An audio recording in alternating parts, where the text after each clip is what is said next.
اور آپ کو اس کے حق اور ایمان کے راستے پر گامزن ہونے کی دلی مسرت ہوئی. آپ نے اسے خوش آمدید کہا. پھر ہند اور دیگر ساری خواتین سے رسول اللہ صلی اللہ علیہ وسلم نے بیعت لی. یہ سیرت ابن ہشام اسد الغابہ اور صحابہ کی روایت. اسلام کتنا عظیم مذہب ہے، رسول اللہ نے اتنا بڑا جرم کرنے والی کو کیسے معاف کر دیا کہ اگر وہ اللہ پر ایمان لے آئی، اگر اس نے توبہ کر لی، اگر اس نے اپنی روش سے منہ موڑ لیا، جس کو اللہ نے قبول کر لیا اس کو رسول اللہ نے بھی قبول کر لیا، اور جس کو رسول اللہ نے قبول کر لیا اسے ہم نے بھی قبول کر لیا. الحمدللہ. ہمیں اپنی زندگی کی طرف ضرور نظر ڈالنی چاہیے. رشتوں کے تعلقات میں، دیگر معاملات میں بعض اوقات ایسا موڑ آ جاتا ہے کہ جہاں پر لوگوں کے تعلقات ہمیشہ کے لیے کٹ جاتے ہیں اور لوگ اس اللہ کے لیے بھی معاف کرنے کے لیے تیار نہیں ہوتے. لقد کان لکم فی رسول اللہ اسوۃ حسنہ، بلا شبہ یقیناً تمہارے لیے اللہ کے رسول کی زندگی میں بہترین نمونہ. ہمیں نبی صلی اللہ علیہ وسلم کے ظرف کا اندازہ ہوتا ہے. آپ صلی اللہ علیہ وسلم نے وحشی سے کہا تھا میرے سامنے نہ آیا کرو کہ تمہیں دیکھ کر مجھے اپنے چچا یاد آتے ہیں. لیکن دوسری طرف آپ دیکھیے کہ ہند نے آ کے اسلام قبول کیا تو آپ نے ہند کو کس طرح سے ویلکم کیا، اہلا و سہلا مرحبا کا، کہ جو اسلام قبول کر لے، جو اسلام کے راستے آ جائے، پھر کوئی اور بات درمیان میں نہیں آئے گی. جو اللہ کا ہو جائے اس سے محبت کرنی ہے، تعصب نہیں رکھنا. اسلام متعصب مذہب نہیں ہے. تعصب صرف کفر سے ہے. اشداء علی الکفار رحماء بینہم، کافروں پر سخت اور آپس میں رحیم اور شفیق ہے. یہ مسلمانوں کی مثال ہے. ہند کی زندگی کا اہم پہلو ہے. رسول اللہ کو اذیت سے بچانا بھی چاہتی ہیں، لیکن اپنے آپ کو ایک خاص وقت تک تو چھپایا. جب رسول اللہ کے چہرے کو دیکھا تو بھاپ گئی کہ معافی مل گئی. پھر نقاب بھی الٹ دیا کہ اب جو ہونا ہے وہ ہو جائے. جرأت کردار رکھنے والے افراد ایسے ہی جیا کرتے ہیں، چھپتے نہیں پھرتے. سیدہ ہند کی زندگی میں ہم نے بہت سے عمدہ پہلو دیکھے. ان کی بہادری اور شجاعت بھی، ان کا اپنے اوپر لگنے والے الزام پر، اپنے کردار پر لگنے والے داغ کو دھونے کے لیے نجومی کے پاس جانا بھی. اگرچہ نجومی کے پاس جانا اسلام کا اس بارے میں موقف ہے. میں اس بات کو اس لیے یہاں پہ کوٹ کر رہی ہوں کہ یہ الزامات لے کے اپنے گھر نہیں بیٹھ جانا چاہیے. اللہ نہ کرے کہ کسی کے ساتھ اس نوعیت کا معاملہ پیش آئے کہ باتیں کلیئر ہو جانی چاہیے. واشگاف حق اور باطل میں جو فرق ہے جب واضح ہو جائے تو پھر باطل کا ساتھ نہیں دینا چاہیے.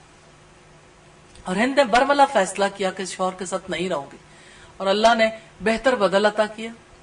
اور اللہ تعالیٰ نے اگر دشمنی میں یکجا رکھا تو الحمدللہ محمد صلی اللہ علیہ وسلم کے ساتھ تعلق میں بھی یکجا ہو گئے. آپ کے مشن کا ساتھ دینے میں بھی دونوں یکجا ہو گئے. اور اہل اسلام نے ان کے گھرانے کو اسی طرح سے قبول کیا جیسے باقی گھرانوں کے افراد کو قبول کیا. کیا حضرت عمر فاروق نبی صلی اللہ علیہ وسلم کو قتل کرنے کے لیے تلوار سونپ کر نہیں نکلے تھے؟ عمر کی دشمنی کون بھول سکتا ہے؟ تو وہ تو سارے ہی دشمن تھے. کبھی کسی کی اسلام دشمنی کو سامنے رکھتے ہوئے دعوت و تبلیغ سے بھی باز نہیں آنا چاہیے، رکنا نہیں چاہیے، کیونکہ ہدایت دینا تو اللہ تعالیٰ کا کام ہے. اور نبی صلی اللہ علیہ وسلم نے فرمایا الناس کالمعادن، لوگ کانوں کی طرح ہوتے ہیں. خیارکم فی الجاہلیت خیارکم فی الاسلام، جو تم میں سے جاہلیت میں بہترین ہے وہی اسلام میں بھی بہترین ہوگا. تو ان لوگوں کو دعوت دینا زیادہ مشکل ہوتا ہے نا، یعنی جو کسی چیز پہ جمے ہوئے ہوں، جن کی جڑیں اپنے نظریے میں مضبوط ہوں، لیکن جو ایک جگہ مضبوط ہوتے ہیں وہ دوسری جگہ پہ جا کے بھی مضبوط ہوں گے. باصلاحیت ذہین افراد کا اسلام قبول کرنا یقیناً ان کے لیے تو نفع مند ہے ہی، اسلام کے لیے بھی نفع مند ثابت ہوتا ہے. تو یوں سیدہ ہند بنت عتبہ کی زندگی کو ہم نے دیکھا. سیدنا ابو بکر صدیق کی وفات کے وقت سیدہ ہند بنت عتبہ بھی موت و حیات کی کشمکش میں مبتلا تھی، اور جلدی وہ قضائے الہی سے وفات پا گئیں. اللہ تعالیٰ ان پر اپنی رحمت کی برکھا برسائے اور ان سے راضی ہو جائے. اللہ تعالیٰ سے دعا ہے کہ ہمیں ان ہستیوں کی زندگی سے سبق حاصل کرنے کی توفیق عطا فرمائے. وآخر دعوانا ان الحمد للہ رب العالمین.